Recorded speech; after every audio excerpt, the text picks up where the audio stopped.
Hey everybody, welcome back to another episode of the Evolve Wellness Experience. It's your favorite chiropractor, Dr. Bill Jensen here, and today I literally have the brains of the operation coming in for the podcast, Dr. Andrea Radak, and she's going to be talking about functional neurology. So for all you big brain people out there, this is going to be an amazing episode, and we hope to learn a lot about our brains and what we can do to make them better so that we're better human beings and live the life that we want to. Enjoy.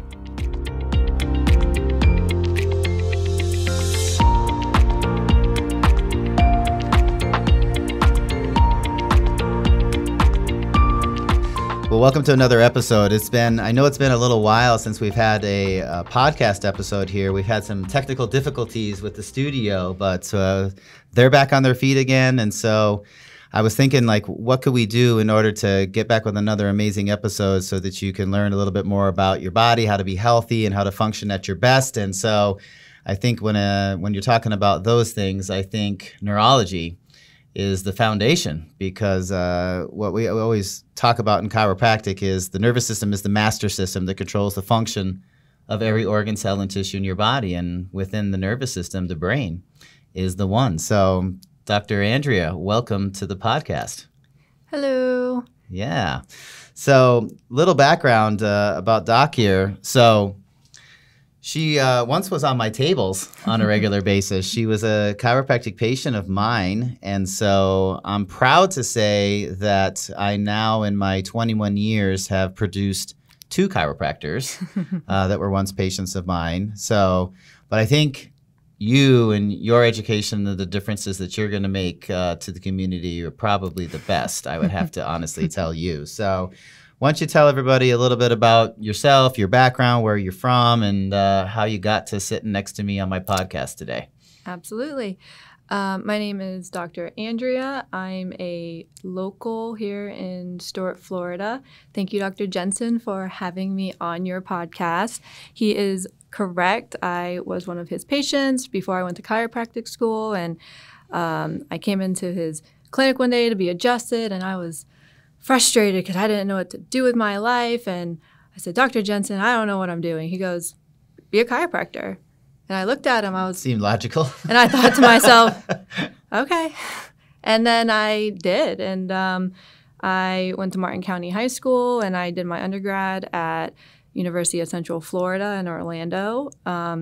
During my undergrad, I found out I was pregnant, and I decided to continue my education, and I had a wonderful support system down here at home, and I was able to not only have my daughter, however, I was also able to go forward to Port Orange, Florida, and do my graduate program in chiropractic. And it was very interesting because as I was going through school, I've always, I love people, I love talking to people, I enjoy really just knowing why people do what they do and how they feel and where all that comes from. And for the longest time, I always thought it was psychology I was interested in. And then I went to chiropractic school and I learned a little more, and I realized that it wasn't necessarily psychology, but it was neurology that I really enjoyed. So I was going through my program, and really what got me more into the developmental functional neurology niche is when I was studying for my state licensing, and my daughter lived down here in Stuart, and I hadn't seen her for a few weeks, and I was sleep deprived and, studying and probably a little depressed. And there was this one day where I was in class, and I started, I just like broke down, and I started crying, and there was these tears coming down my face that I couldn't stop, and I actually decided to go home because it just wouldn't stop.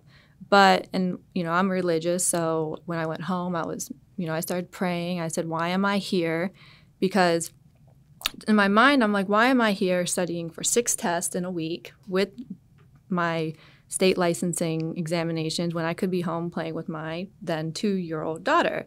And I really wanted to play with my 2-year-old. I wanted to play finger paints, and I had all these crafts, and I wanted to be like a mom. And so I was really praying, like, And chiropractic is wonderful, and I've always gone to chiropractors, and I know how important it is just as a tool itself for the body and for the system.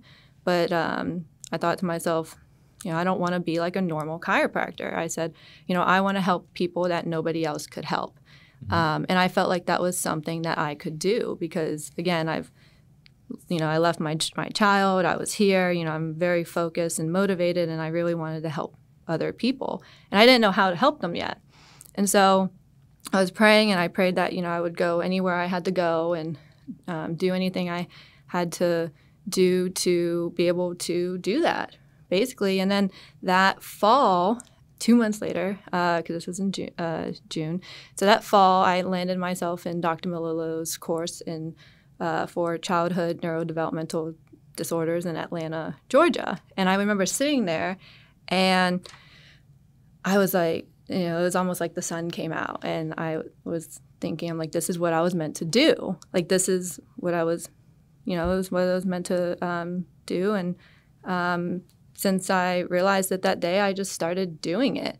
And it was wonderful because, again, like my nephew has Asperger's, and I always thought it was very strange how people never really understood what was going on inside the brains of an individual child and or adult that has autism or ADHD or dyslexia, any sort of behavioral developmental delay condition. And I'm like, well, there has to be something, right? Like, you go to your heart doctor and you go in for a surgery, and they tell you all about the heart and, a diagram, and they tell you how what does what and what they're going to do and how it's going to affect you afterwards. But people don't really get that with the brain. People know the anatomy of the brain and the parts of the brain, but understanding and knowing what that looks like functionally and then also clinically is something that I feel not many people know. And I feel very grateful to, have a really good understanding, if not one of the, better understandings of the majority of the people out there, what's actually going on in the brain of a child that has autism or developmental delay. And I'm really excited just to be back home because this is my home. I'm from, this is my place. And I am excited to start working with the families and, giving power back to the patients and to the parents and going from there. And I'm excited to be doing it in your practice, Dr. Jensen. Yeah, we couldn't be more blessed to have you on board. And I'm, in all honesty, like, I'm just so fascinated with it too. And to kind of piggyback off what you said, it's like, I think that's like a lot of times the case in a lot of the medical situations and stuff like that is just diagnosing something, but not really understanding like the mechanism behind why the diagnosis is there. Like you labeled, oh, your child has autism. Well, why?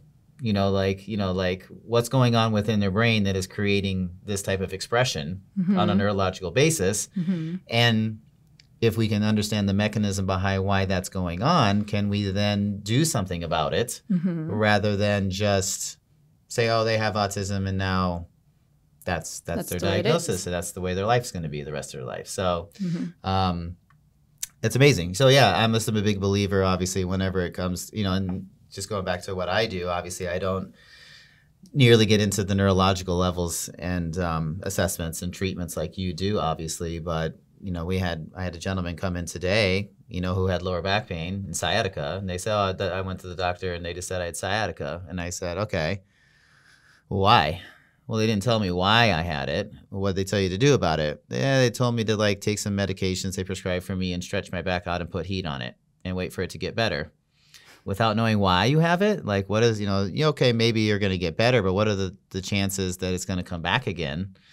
What, at some point, if you don't understand like what the trigger is for the sciatica in your particular case. So wholeheartedly, I think we're in the same thought process there, obviously, as far as like figuring out mechanism and cause and treating accordingly. So it's great. So functional neurology.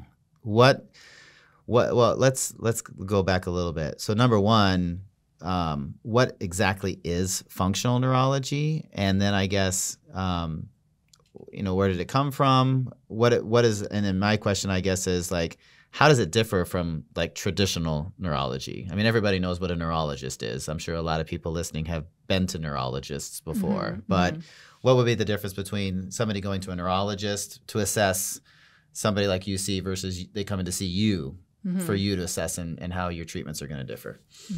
So it's all important, especially, for instance, you work with a lot of, if you get into a car accident or you have any sort of neurological conditions, you always want to go to a neurologist first to rule out any serious conditions such as seizures. And, they run all of their tests. They have their EEGs and, those tests that they look at to make sure that everything in the anatomy is working well, the nerves are all connected. Functional neurology is really what it sounds like, which is function. So, we're always looking at normative data for an individual's gender and also their age range. If a person comes in and they can't do it, well, it has nothing to do with the muscles or the nerves not working. It's a functional issue. And again, chiropractic is a wonderful tool for increasing and improving the function in an individual's body, obviously, through the adjustment, through, we look at the gait and the posture and all those mechanisms. So, the functional neurology looks at the systems of the nervous system. But specifically what I do is developmental functional neurology, which means that I work with the brain and how it develops. The brain develops in a very specific way. You hear about the terrible twos. Right. There's a reason that they call them the terrible twos, and it's very important. It's not always a good thing when you hear a parent say, oh, my son was perfect. They never went through the terrible twos. That's a red flag in itself. So the brain develops in a very specific way. It's like building a house. We always start out from the foundation. So I work with patients, whether they're a baby, a child, an adult, or a older individual, all the same. Because again, you're working with the house. If the house has a weak foundation, it's going to have the second, third, fourth, and fifth floor all going to be weak as well. The systems built on top of it are going to be weak. And so developmental functional neurology, in my opinion, is probably the most innovative form of healthcare out there because, again, everything in the body comes from the brain, the functionality of the hemispheres, how they work together, and if there's a strength on one side, there's going to be a weakness on the other side. And what happens is if that gets too unbalanced, you start to see the repercussions follow down in the systems, whether it's the vestibular system or the ocular motor system or cognitive function or memory and, with the executive function. So you see that with a lot of time with the ADD, right? Like the executive function gets impaired. But that night, like there might be nothing wrong whatsoever with the frontal part of the brain. It might be just bad input from another area of the brain as to why they may have impaired executive decision making. Well, anatomically everything is fine.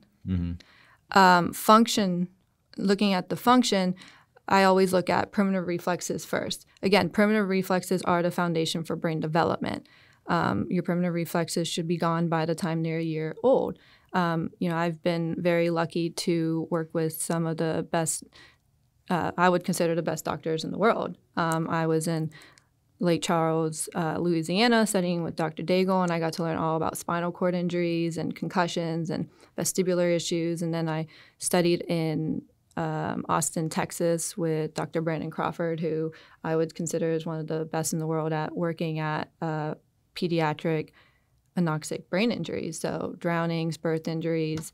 And then I actually was lucky enough to spend 8 months in Long Island, New York, with Dr. Melillo himself, who, again, really created obviously the Melillo method, which is the hemispheric model of getting rid of the immaturity in the foundation, looking at primitive reflexes, and then also stimulating the weaker side, whether that be the right or left side, because you can have immaturity in both sides. So So when you speak about the hemispheric model, that's Dr. Melillo's specific model within functional neurology? Dr. Melillo created what he calls the Melillo method. He basically started his journey when he had his first son who was diagnosed with ADD, and they told him, your son has this condition, and he himself was always a big component of understanding why, right? Like, there has to be something going on. And he basically spent his entire career figuring out what exactly is going on, not only, how the brain works, but what's going on inside the brain functionally, and then also if there is any sort of immaturity in there, then what to do about it. And I think that's the best part about everything that he does in his courses. Because, you go everywhere and people tell you, well, this is what it is, and they tell you their opinion and what they think, but he's really the only one that tells you what is going on, but also he gives you value in saying this is how you can help, right? Yeah. So, and he has a wonderful book. It's called Disconnected Kids, and I always recommend this book to everybody that, whether you're a parent or not, because the chances are if you don't know somebody personally that has ADHD or an autism diagnosis, you probably know somebody that knows. So it's always really good information just to have that wherewithal about, the brain and society in general. And it's not really something that you're stuck with. Mm-hmm.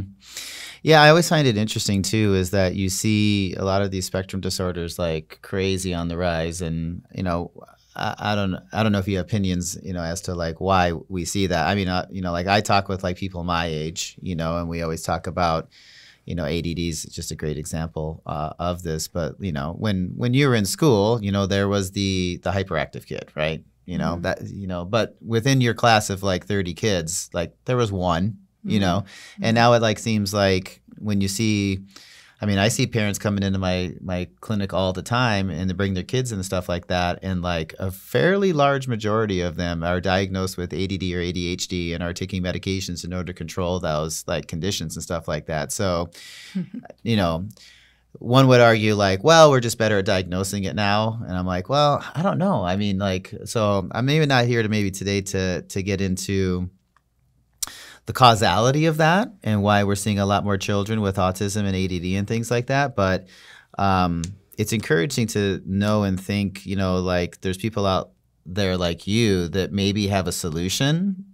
I always tell parents, stuff like that ADD in and of itself can be like an absolute blessing to somebody. If you can harness that power of ADD, like I believe, like I was reading one time that some of the absolute most successful people in the entire world have ADD because they just have that drive and that go, and they're like outgoing and sociable people and stuff like that, but they can pump the brakes when they need to and not be like doing a million different things in scatterbrain and getting nothing done at the same time, So like, what are your thoughts on ADD as far as treatment's concerned? So in regards to, you kind of said you said a few things I wanted to touch on. Yes, more often than not, you are going to, especially if you work with children in any form of frequency, you're going to probably notice that the majority of them do have some sort of diagnosis, and they may be on some form of medication. So I do not treat diagnosings, right? Again, I work with everybody the same. I look at their primitive reflexes. If they have any, a child's primitive reflexes should be gone by the age of 1. And if they are not walking by the age of 1, and if their reflexes have not been integrated into the brainstem, then they're not just going to integrate on them by themselves.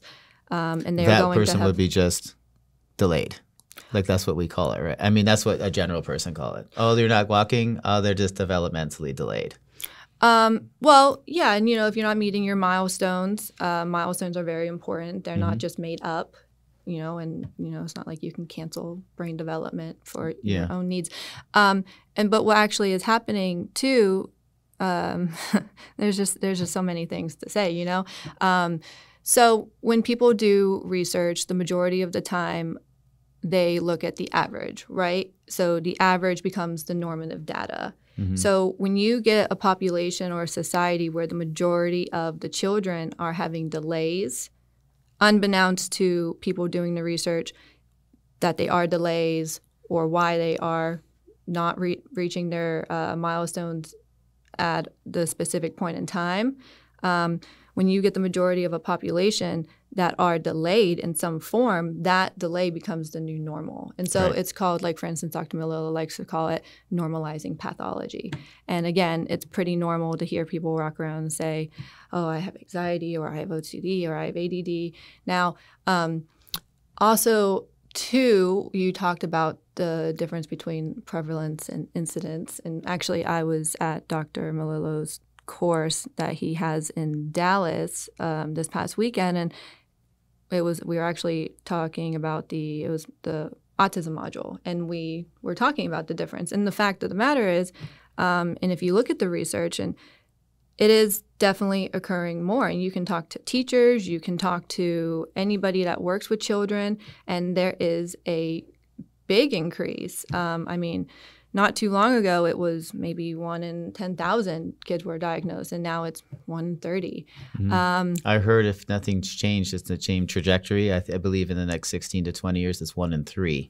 Right. And then you brought up, so the answer is, like, yes. Like, we're not just diagnosing it more, because even if you do look at it as, oh, we might be diagnosing it more, when people go out and they ask parents or they ask people to, say if their child does have this or does not have this, you're still looking at, like, a subjective input.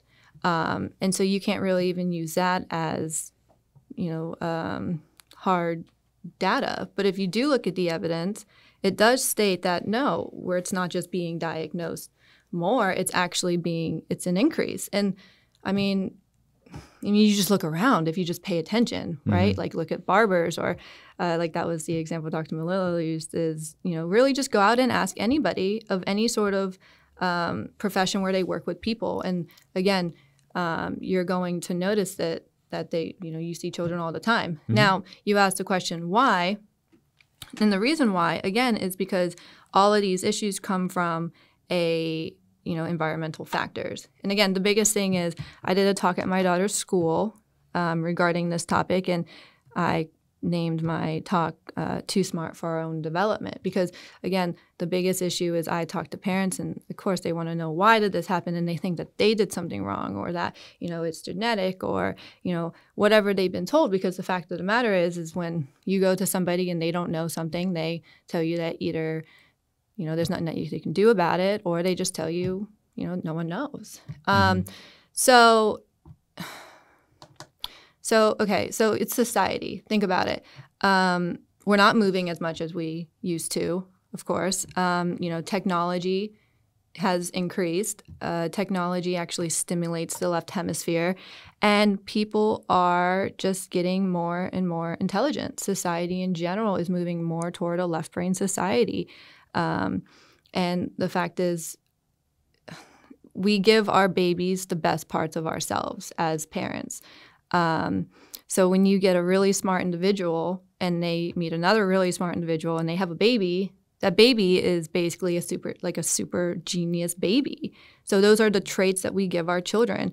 You hear it maybe with musicians. Oh, my father was a musician, so it's in my blood, right? Or my mom was a great athlete, so I'm a great athlete. Those are traits. And again, just like with anything, for instance, like autism is a intellectual trait. That's why these children are super, super smart.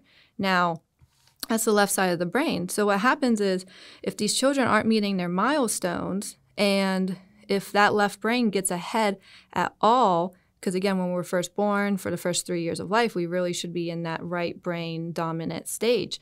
But if that left brain kind of gets turned on too soon and it starts to take off, it's kind of like, well, I'm going to be the boss, and we're going to use that side. And as the child grows, that strong side gets stronger and stronger and stronger, and the right side kind of lags behind. But what happens is, as the child grows older, the trajectory just continues to be off of the normal developmental trajectory, and then you start seeing that immature side really that's when you start seeing all these deficits.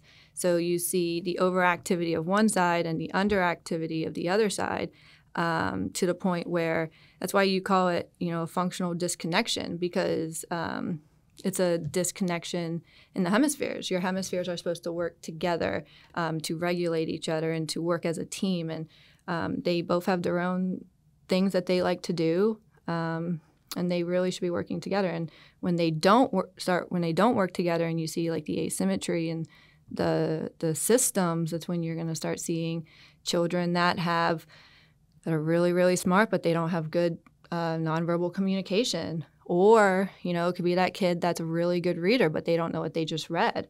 Mm-hmm. It doesn't mean that they're lazy or that they're not, there's something wrong with them and they don't understand it. And then you get psychological conditions built on top of the neurological condition, because these children go to school and they think to themselves, wow, I'm really trying hard and everybody else seems to be doing this fine. What's wrong with me? Why can't I do this? And then they tell them, well, you have this or you have this. And then it just, it kind of just labeling them again as a learning disorder when it's just a disconnection. It is. It's just all it is immaturity in the development that really stems from the fact that they are abnormally gifted. Our children are abnormally gifted, and there's really nothing wrong with them. They just need a little bit of help. Mm-hmm. Really, really cool. So back to you spoke about primitive reflexes. Mm-hmm. Like, what specifically are primitive reflexes? Like, are there 7 of them, or how many are there that we know of? Well, there are, depending on who you ask. There's, a lot of them, but what I specifically look at are the ones that, again, with Dr. Melillo and his Melillo method, there are some that he has actually gone through and numbered down to be some of the most significant and important ones, which is what we focus on. It's, for instance, there's the rooting, which is when, you have a baby and they're first born. That's that sucking reflex. It's there to help the baby find mom's milk. And again, these reflexes, they come from the brainstem, and your brain basically grows from the bottom up, top down. And so these reflexes are there in the first year of life to help us survive. That's what they're there for, as the brain grows on top of it. We all start out at the basement level.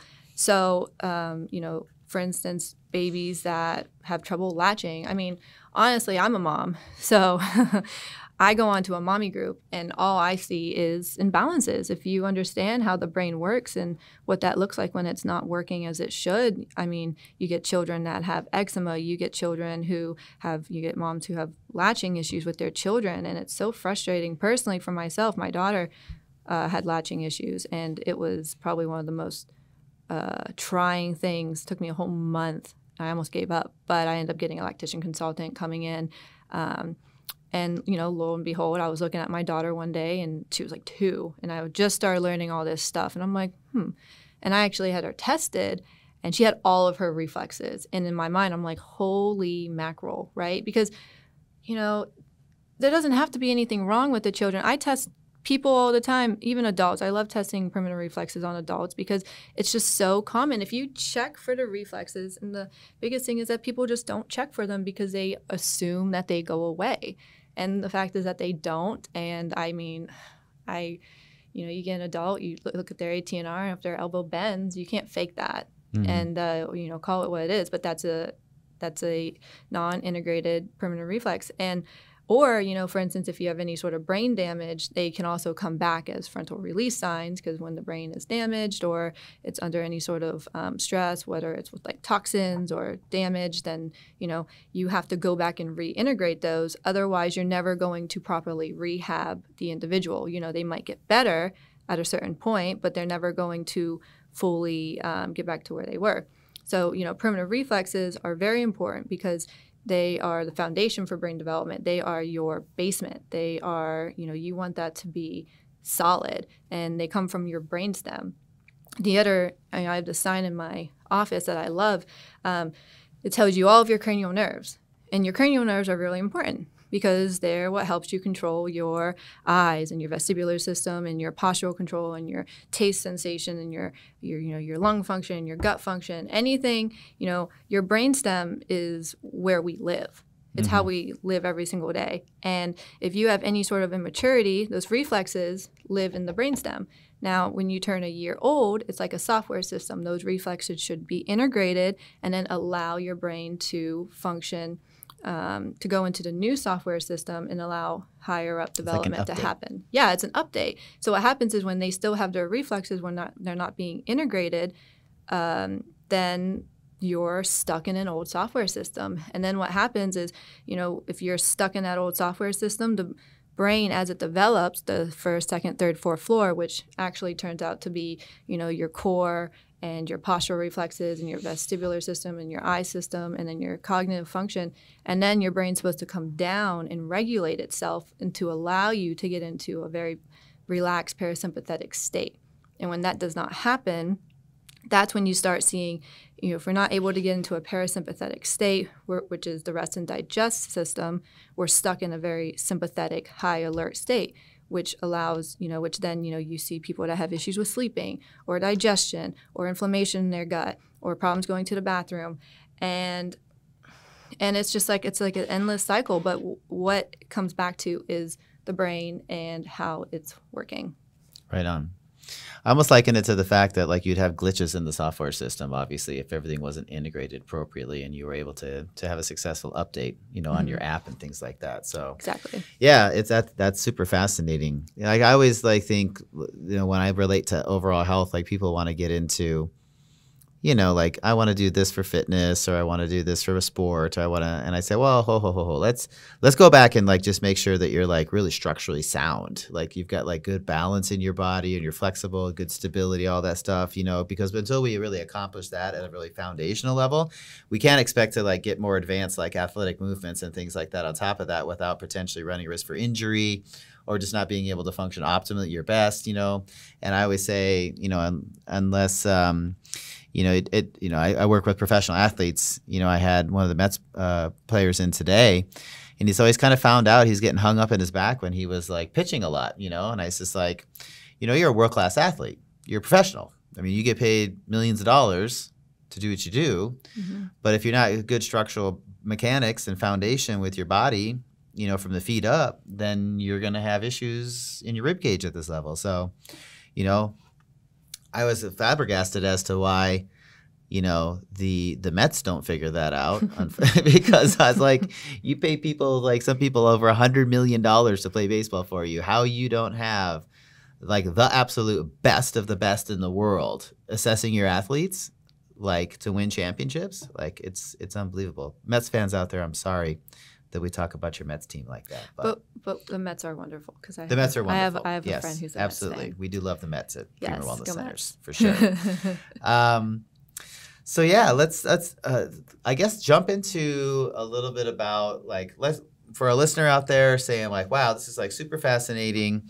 What's involved? How do you go about bringing somebody in to your exam room and just going through a good exam? What are the different things you utilize to assess people physically or electronically, or how do you figure out where their weaknesses are?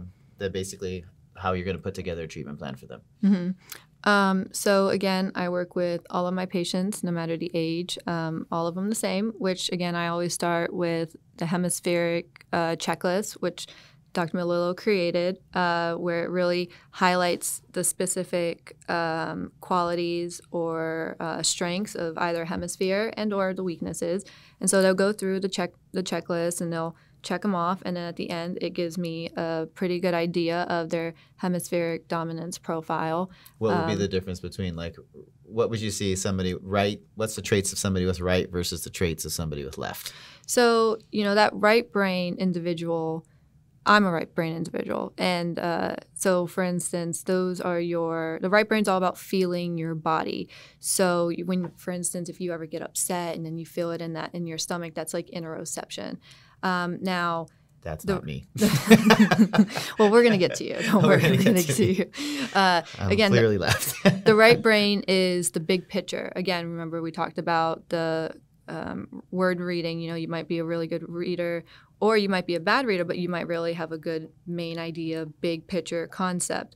Those are your artists, the right brain is your creativity side. So your dancers, your musicians, your social butterflies, those people that go out and, again, it's all about nonverbal communication and being able to read body language. That's why you talk to some people and they say they get a really good intuition about people, or they just have this feeling, they're feeling their body. Now, again, on the flip side, because we look at imbalances, so the right brain, again, is all about fear, sadness, shame, guilt. And so what happens is when you have too much of those feelings and you're being overwhelmed, for instance, where the left brain isn't really able to control, to regulate it because they have to work together, that's when you start getting too much emotions, where you feel your body too much. And you talk to somebody that maybe has any form of anxiety where they're always worrying, or overthinkers, and they're concerned and they feel like they just can't turn it off in their head, or even depression where they feel that's what it literally is, and it has nothing to do with psychology. At its core, everything is built upon the brain and the imbalance and the neurological hemispheric imbalance in the hemispheres, and then of course then you progress and you start having all these psychological thoughts and conditions, but the core root of it is, again, neurological. So again, too, the right brain is, social. It's groups, right? It's wanting to belong. Way back when, I love the analogy of, way back when we were in tribes and nomads and, we really had to survive and by living with each other. You didn't want to be kicked out of the group, because if you were kicked out of the group, your chances of survival were less. And so again, the right brain's your reality check. It's saying, wow, I shouldn't steal that because I might get caught and I might be, embarrassed or put in jail, and I might not be able to support my family and my family might starve. So I'm not going to do this, whatever the action is. Mm-hmm. So that's your right brain. The left brain, so the right brain is your emotional intelligence. The left brain is your intellectual intelligence. It's your IQ. Again, we talked about children that have autism, very, very smart individuals, even if they're non-speaking. I know for 100% belief that these children, and I know, there's a saying called, Dr. Miller's office is presumed competence. I spent 8 months up there, so I am very comfortable with working with non-speaking children, and I have a really good understanding of what they're feeling and what their world is. And so again, that left brain is, the left brain's like your gas pedal. So you see people that have tics or vocal tics, they can't shut off a movement. The right brain is your gas pedal. The right brain's supposed to help your left brain control, say, hey, we did this action, let's stop now, mm-hmm. right? And again, the gas and the brakes, basically. Yeah, and so, also your left brain is the routine. Very linear, logical thinking. It's also anger and joy. That's why you also see children that have autism. 1 minute they're throwing a tantrum, and the next minute they're laughing. And or your child may laugh out of nowhere for any sort of reason without really being prompted to laugh. Now, again, both traits are very important because they're there for a certain reason. And the biggest problem is when you have one side that's really not able to overregulate the other. And so again, for instance, like an overactive left brain individual, those are your people that are, they're go, go, go, go, go. But again, you look at it and those are your very successful, very motivated people. Those are your CEOs and your doctors and your lawyers, your businessmen. And again, there's a reason for that because the left brain is about motivation. So and you see that, you make a goal, the left brain helps you, make plans and to reach your goal. So, you have to have both because even if you are a very high-powered and successful individual, but if you can't sit down and you might not have good communication skills or nonverbal skills. And again, you said something earlier about how ADD is, what's the word, you said it can be a blessing. Yeah, a blessing. And, that's true. It is true. I mean, of course, you always have to be aware more of or less what I should say is it's a blessing to have left brain dominance to some level. Well, actually, there is a saying in neuroscience that says left brain people are good at school and right brain people are good at life. Because at the end of the day, the left brain can only do what the left brain can do. The right brain does what the left brain and the right brain can do. Mm-hmm. So, but no, of course. And it would be life specific too. I mean, really. I mean, obviously, I'm a chiropractor, okay, and I'm book smart and I'm motivated and I want to save the world and make it a better place, and that's and so within that field that I'm in and what I want to accomplish, being left brain dominant probably is an asset to me, right? Yes. But secretly, on the other side of the coin, I really would like to be a rock star, right? But I am not creative to write a song or be an artist. Or to sit down and just without getting... So all good and well, that I want to be the lead singer of Guns N' Roses, but I can assure you that my brain just isn't, that I'm not creative at all, like in that realm. So it's, I'm not right. I just don't have that capacity. Talking about the nomad analogy earlier, which by the way, the right brain, they do like their analogies and the descriptive explanations. So for instance, again, if you look at society in general, with the technology, society is just gradually, very naturally just moving more toward a left brain society. And again, because of technology. Correct. Well, and also other environmental factors, right? Now, again, let's think about the right brain. The right brain is your reality check. It's what tells you not to do something because these are the repercussions afterwards. Again, guilt, fear, shame, embarrassment. I'm not going to do this because I'm going to be embarrassed, right?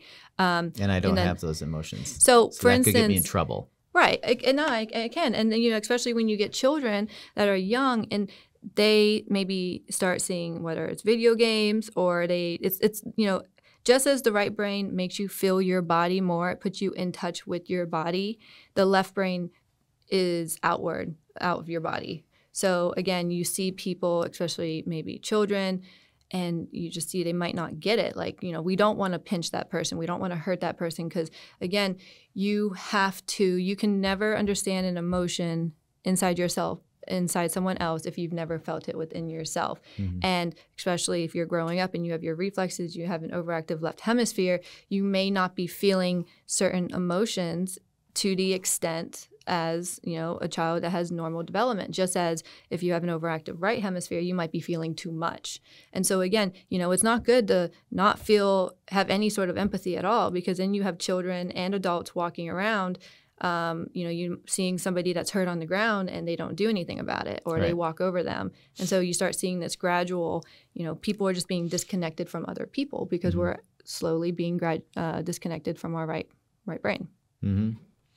Yeah, I often think, well, I guess I'll be honest with you. So I don't have a lot of empathy for people when I see people suffering, but it's their fault. It's like because of their lack of work ethic or whatever, because I got work ethic.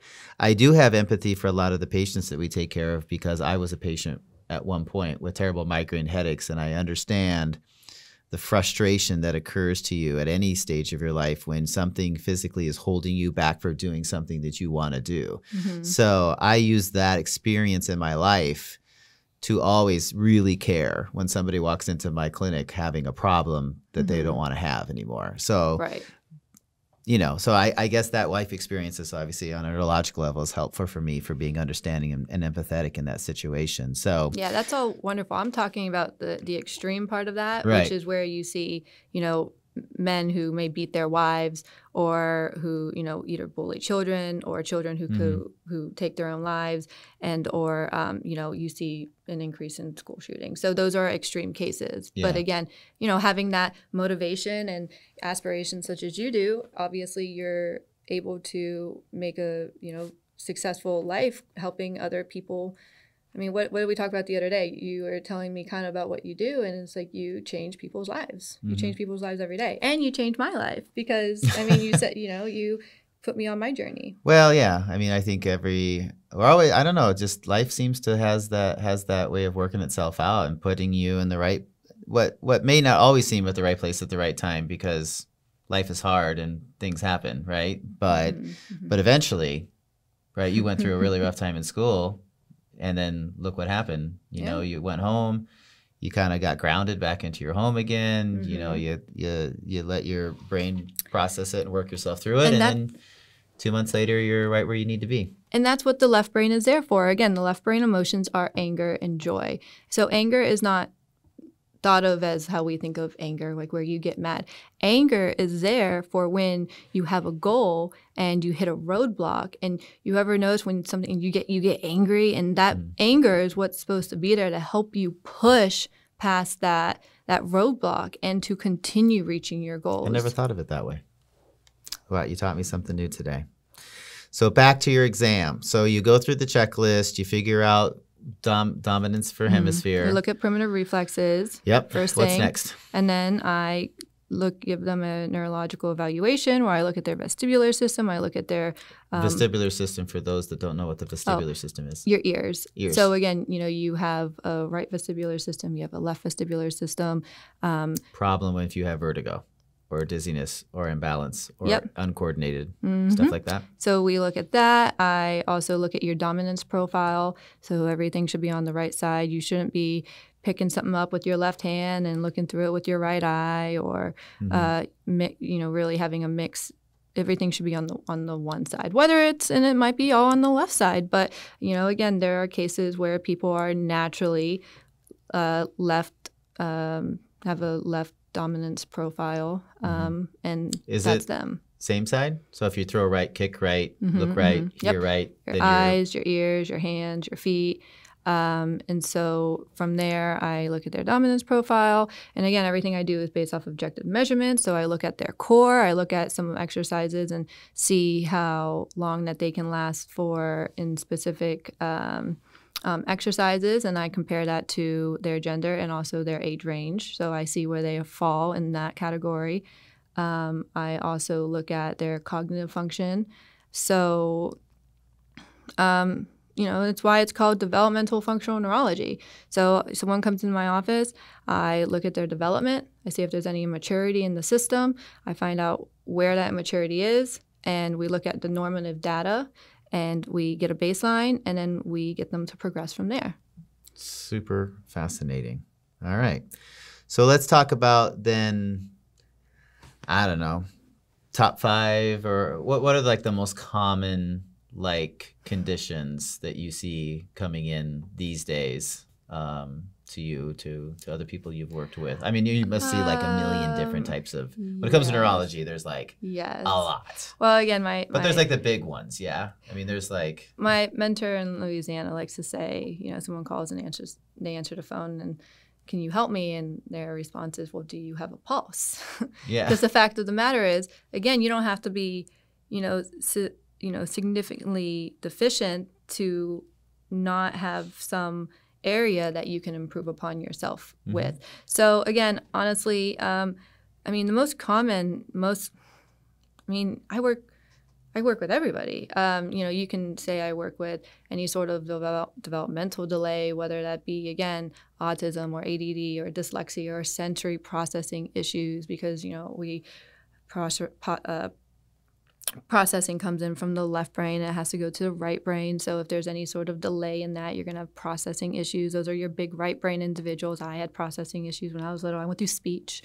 So again, or behavioral issues. Again, you see children that have tantrums and or even any sort of eczema conditions, skin issues, again, spinal cord injuries. It's really just brain rehab if you're going to do it correctly. And I work with, again, brain injuries, strokes, anoxic brain injuries.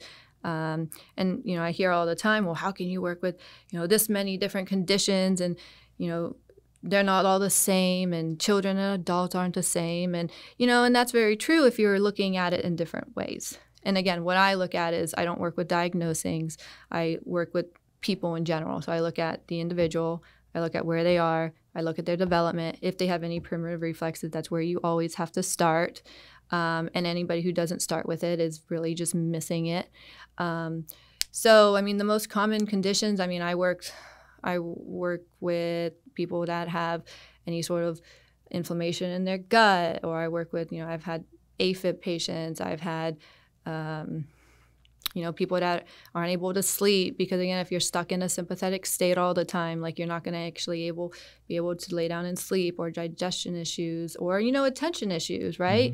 Mm-hmm. Or maybe you get tired throughout the day and, you just don't have the motivation anymore, or, any, taste sensations. So it's really not, I never limit myself. I never limit my patients. And heck, I mean, I've even worked with genetic disorders because, again, you want to ask the question, what does this look like functionally, right? Obviously, we will not change the genetic coding. However, how much of this person's function is being affected by the genetic issue itself, or maybe the genetic issue is just one small factor built upon a disconnection, functional disconnection. So most common is developmental delays, not meeting their milestones, behavioral. Everything. All of it, really, honestly. If there's not a person that could come to me that I don't feel like I could give some value to them in some form. Well, I think the bottom line is too, like, so. Oh, autoimmune issues. Yeah, big one right there for sure. Like, how many people nowadays, though, you see with autoimmune, like Hashimoto's, and I mean, or it's like tons of like autoimmune disorders. And again, like what you just said kind of made me think about, back. Anxiety, depression. Like when you're taking a history of a patient, right? Mm-hmm. So like two things I would say about that. Like number one, when you go through the review of systems,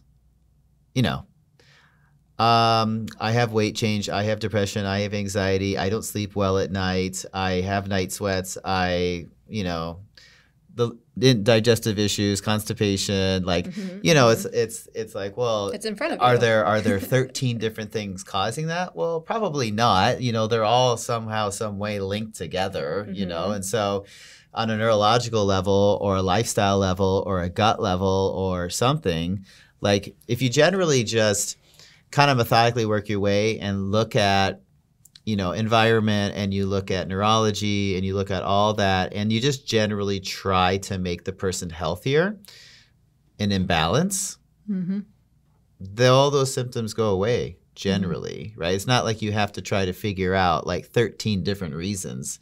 You just kind of say, you know what, let's just put the body into the best balance possibly, by just maybe making some subtle lifestyle change in these areas, and then watch the body just function normal, because it's just like dysfunction at some level. So when you talk about like, let's not diagnose the person, let's just take an objective look at like how their brain is functioning, and then treat the imbalances or weaknesses, and then watch the brain just function optimally. Yep. And then all the symptoms that they have that diagnosis for just get better. So people get diagnosed because they have a list of symptoms. Right. And again, I've been very blessed to work with the doctor that I have, and I have a pretty good, I have a really good understanding of how the brain works, and what that looks like functionally and clinically.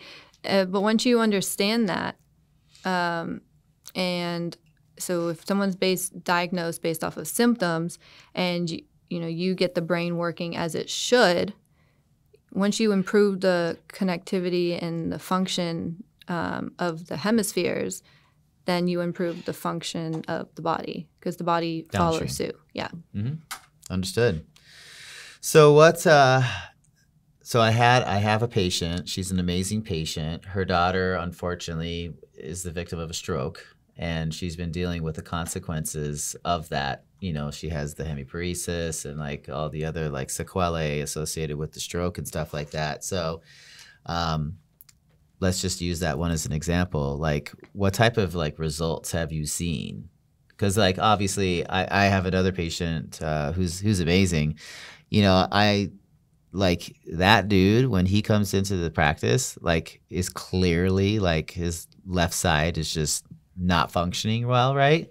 But he has the absolute best attitude in the world. Like when he walks into the practice, like he jokes, like I mean, we like are like crying laughing when the guy walks in, and he's like very just matter of fact about his, his stroke problem and like his functional deficits as a result of it, but he's like super positive and he rehabs his ass off every day, and gets adjusted. Mm-hmm. And I know he's in a ton of pain on one side of his body because of all the issues he has with that. But, somebody like that, who's essentially got brain damage, an area of their brain got damaged, right. And so what can you do with them to like get them functioning better? You rehab their brain, and then you create new neuroplasticity, specific So you work your way around.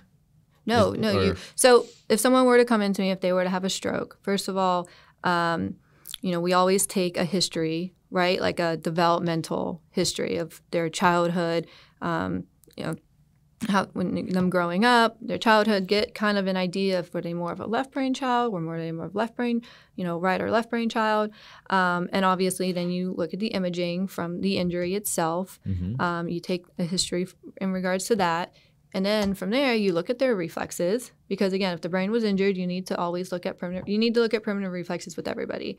I worked with this gentleman who got hit in the back of the head with a baseball bat, right? Or also, in another individual, an older gentleman who had a left side stroke on his left side, and he had all these aphasia issues, could only remember his grandkids' names, basically wasn't able to speak anymore because, again, the left side is your verbal communication.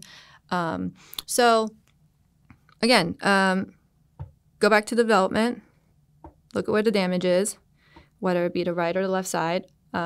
Myself personally, if they had a stroke on their left side, I would give them more of a left brain treatment, right? Mm-hmm. And then from there, you just, again, the whole treatment itself requires, we use sensory stimulus to specific sensory stimulus that is targeted for one hemisphere or the other, which means, we use frequencies and sound and lights and vibration. I have my NeuroSolutions laser, which is a class 3B cold laser that I really love, and it has very specific frequencies in it, and I, work a lot with brain waves. And so even if there is a part that is damaged, again, we look at the function, right? Can they walk? Can they sit up? And we always have to start from the base. If they're in a wheelchair and if they can't stand up, well, the goal isn't to have them stand up. The goal is to have them crawl, right? Or to sit up on their own unassisted if they can't do that. Like a baby would. Yeah, exactly. Just like a baby. And then, again, getting those reflexes integrated, stimulating the weaker side, providing specific sensory target input, and creating that neuroplasticity. And I'm not going to say they come in for a treatment, they can walk and skip, jump afterwards, right? But again, you work with the body. Is it possible though with time? Yeah, of course. Anything's. Unless if we cut your arm off, your arm is not going to come back. But remember, in terms of function, every individual is different. I have seen many patients do what they've been told they cannot do. I've seen people move their limbs. I've seen, people that were paralyzed start being able to drive and to walk. And what does that look like, right? I worked with a young lady. She got hit by a train, right? And she is doing wonderful. But again, these patients, they work very, very hard every single day. Mm-hmm. And no one really knows until you try. And of course, knowing how to try and working with the brain in the way that it develops is where you have to start.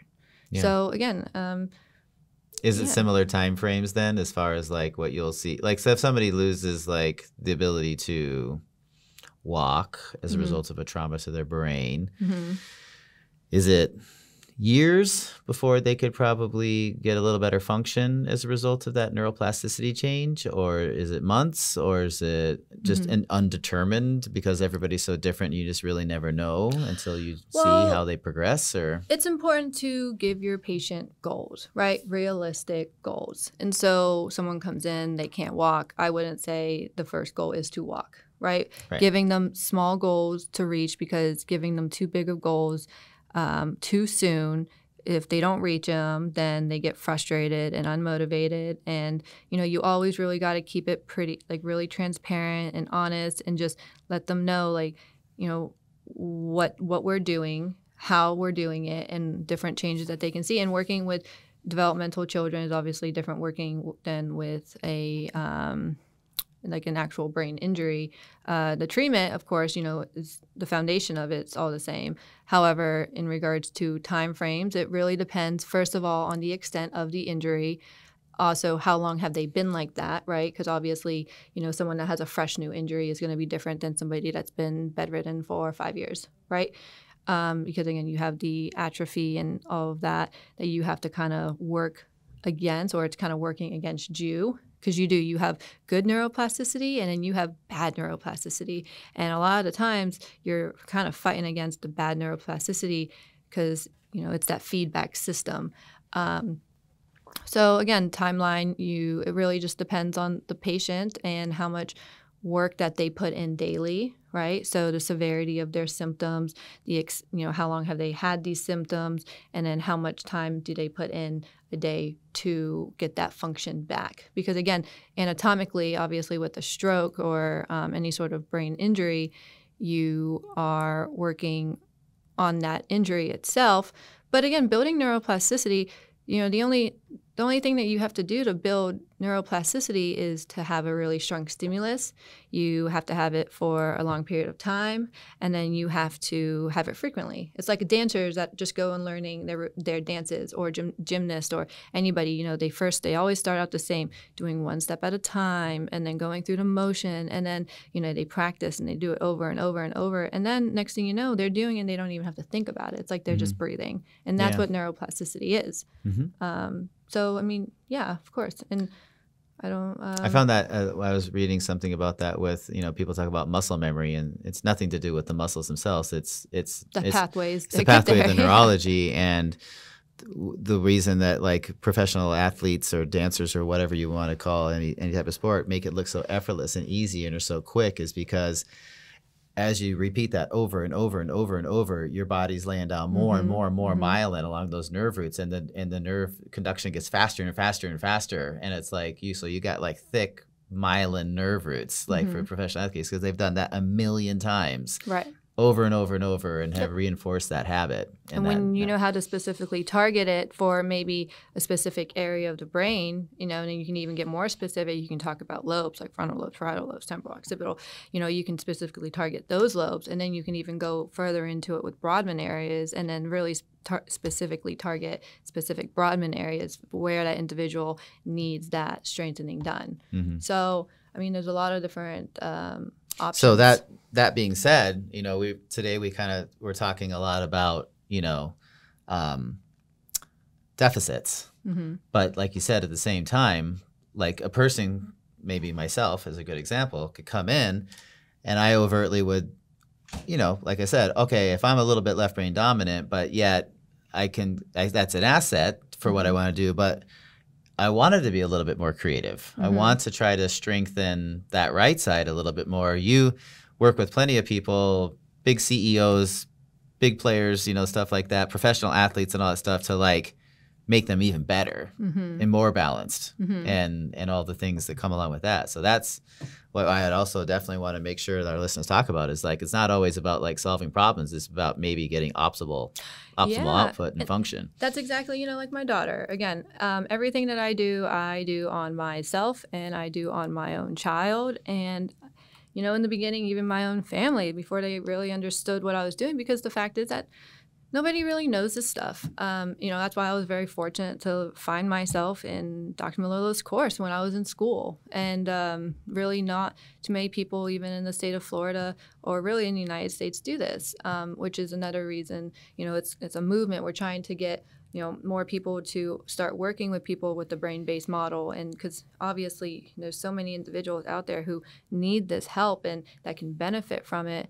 But, when I started working with my daughter, and, she's 5 years old now, and people say, well, why do you work on her? What's wrong with her? She's fine. She's perfect. And I'm like, well, yes, this is very true. Like, my daughter is perfect. And you know what? And she's fast and she's strong. She is very strong. She just won a push-up competition when we were down in the Keys, and there was a group of young men, and they were doing push-ups. And she's like, "Mom, like, I want to go do it." And so she went over there in her sandals, and she was actually fighting a little cold. So I told her not to over push herself, but she ended up busting out 15. I told her 15, but she did 20 nose to ground push-ups, like legit push-ups. And she's an animal. She can do, she's like, "Mom, tell him I can do 100 sit-ups too." And, we started working with her core when she was 2 or 3 years old. And, some people don't even think that children that small can do it. And the fact of the matter is that they can. And again, the stronger your body is, the stronger your brain is. You see, I work with children 14, 15, 16 years old. They can't even do a push-up. They can't do a sit-up. So what do you think the brain looks like if their body is that weak? So nonetheless, I contribute. I don't work with my daughter because there's anything wrong with her. I tell people that she is strong and she's fast and she's smart and she's beautiful because I have worked on her. I say she's beautiful maybe because of the genes, but the neuroplasticity. Well, yes. But again, you always want to, you want to look at, what's optimal, right? What's the best you can be? Not just average, right? Some people are okay I've with never being been a big average, advocate for average. Right. Average is good enough, and some people are. My father used to say, "Best of the worst and worst of the best." There you go. Exactly. So, yeah, I'm all about that for sure. So I think the most important thing any parent can do for their child is to work on their development. Because again, I always tell them that life is hard enough. Life is not easy. Life was never meant to be easy. But the fact of the matter is, when you have a developmental imbalance and you have to fight, life is hard enough. And you wouldn't want your children to have to fight inside themselves or their own, their own development. It's just going to make it harder. Yeah. So, Yeah, they should be equipped to take the world on. Of course. And then deal with it accordingly based on how they choose to, not like what they have to. Exactly. Understood. So everybody always there's probably like tons of listeners that are patients of mine listening right now and people across the world. So what are the costs associated? Of course, that's going to be the number one question I always get from people is what are the costs? I think it's priceless when you're talking about like you're trying to put your child or yourself in the best position possible to be successful and fulfill your purpose in life, but what's an exam cost? What's a treatment cost? How long is an exam? How long are treatments? Like, tell us a little bit about that. So, I have people that fly all over the world and they bring their children all over the world to get this type of treatment done for, good reasons, of course. So, unfortunately, not at the moment in time, but hopefully the goal will be that insurance does not cover it because it's very new. It's innovative. Well, actually, you don't even want to say experimental because the fact there's a lot of research behind it. Well, I would agree with you, but on that same level, in their mind, they're a great one example would be like infrared light. Not a covered thing by service. You have 5,000 research studies plus on it that shows all these health benefits, but the insurance company still would say, well, there's just not a lot of research behind it that shows it's efficacious for anything. Of course. So we know, obviously, in our world, plenty of research on a lot of different things, laser, like all sorts of stuff, but insurance still be like, well, Yeah, insurance likes to tell you kind of what you need. Really. Right? Like they're like, oh, no, you don't need this, or this is, you can have this. So, but nonetheless, it's not covered by insurance yet, maybe one day.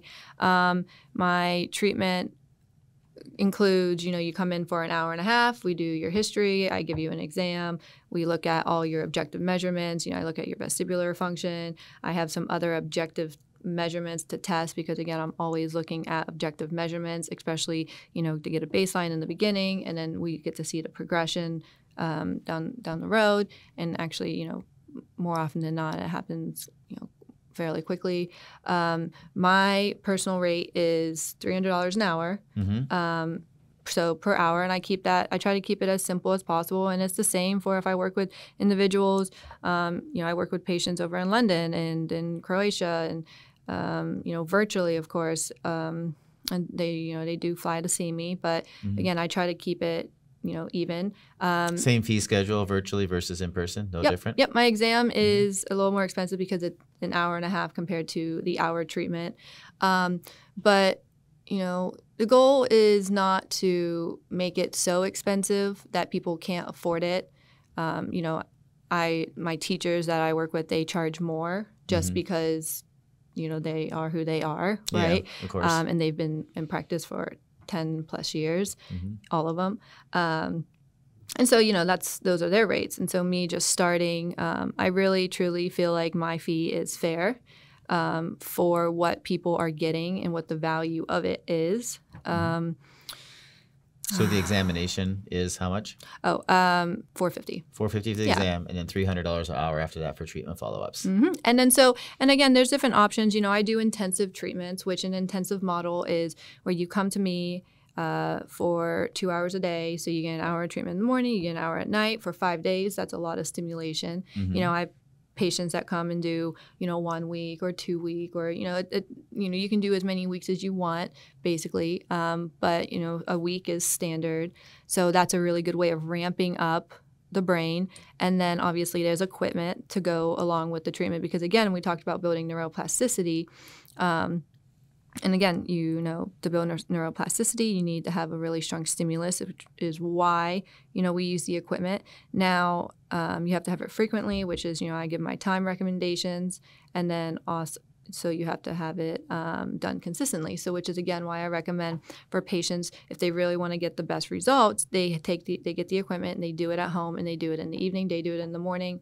Now, my patients that I work with, locally versus virtually are different. Obviously, if you're a local patient and you can come in, 2 times a week, then that's great. Obviously, virtual, we work with you differently, right? Also, too, for instance, if an individual can't come in every, twice a week, then we get them the equipment, and I work with them, even if they are local, I work with them just like a virtual patient, where I guide them and I show them how to use the equipment and what to do with it. And obviously I make myself very available for any questions. I, most of the time, give all my patients my number just so they can always reach out to me with anything that they need. And then while they're doing it at home, in addition, if they want to come in, they have that option too. So, there's really a lot of different ways of working with me. My goal is to really work the best that I can to help give as much value to my patients as I can. And honestly, if you help the children out, you help the whole family out. Yeah, no doubt. So, and sometimes a lot of parents struggle. I know I have family members, and there's some stuff in my family from an autistic standpoint and stuff like that. And to hear their schedules, and the schools, the speech therapy, the occupational therapy, it's constant, nonstop, and appointments. My equipment. The equipment in general, obviously, I have some equipment that I use in-house that is, I use for in-house, such as like my laser, and I have my NeuroSage, and I have other tools that I wouldn't necessarily right off the bat recommend for people to get. But again, the home equipment that I recommend, it's, all together, it's about, $500. Okay. Right. And Not so too bad. again, and then you make it and then they use it every day. And most of the time I have parents that are even like, wow, I'm putting this on my head and it's making me feel good because, I have a cranial unit and a TENS and all that wonderful sensory stimulus. And so, it's just the way it goes. Nice. Well, I'm sure, like I said, we've got a lot of our patients locally who either know somebody that could benefit from themselves, have family members that could benefit, have friends that can benefit. So I'm sure you're going to get some phone calls, obviously, after this podcast is released here. But and obviously, as I always bring up, we are the number 3 rated podcast in Norway, allegedly. Ooh, so Norway. There are those who are not local to our podcast that may want to contact you and get some virtual consults going and treatments going for you. So for those that would love to chat with you, get on your books, get the process rolling, stuff like that, what's the best way to get on your schedule or contact you? So the best way to contact me is I have my Instagram, and it has a lot of good information on there about what I do. It has my website. It also has my account for my software, my Facebook, also my website, Dr. Andrea at drandrearadak.com. And so any of those platforms are. And that's ANDREARADAK.com? Yes. drandrearadak.com. Okay. And what's your handle for your Facebook and your Instagram? It's just my name. Yep. Yep. You type in my name and you'll see my daughter. Andrea Radak, at Andrea Radak. So you'll be able to find her there. I would also say if you're a patient of mine locally or just wanted to give us a call, she's working out of our US 1 East location. You can call 772-879-8100 and just let them know that you would like to schedule a consultation with Dr. Andrea Radak to evaluate you and see if there's deficits or how we can make your brain function on an optimal level so that you can live the life of your dreams. So, well, a lot of really, really good information today. I super appreciate you coming on to the Evolve Wellness experience today. I'm sure I'm really pumped to be able to get on your books and to kind of see how I can become more functional in neurology and tune up some of my weak spots. I'm sure we'll probably have you back on again in the future, obviously, as our relationship from a business standpoint grows. And, like I said, I'm just like super pumped to have you on board because when I seen what you can do, and it just really piqued my interest to say like, wow, I'm really good, I think, at like getting the body physically going well, and you're like really good at getting the brain going really well. And if we can like integrate that together, like we can create superhumans. Yeah, there you go. Yeah, and absolutely. God knows the world needs superhumans right now. It seems our health is going really in the wrong direction. Hey, at the least we don't limit them either. Right. So, exactly. So thank you so much for having me. Oh my God. Jensen. Thank you so much for for coming on board and having our platform to be able to get your word out and your expertise. And it's awesome. Thanks so much. Thank you.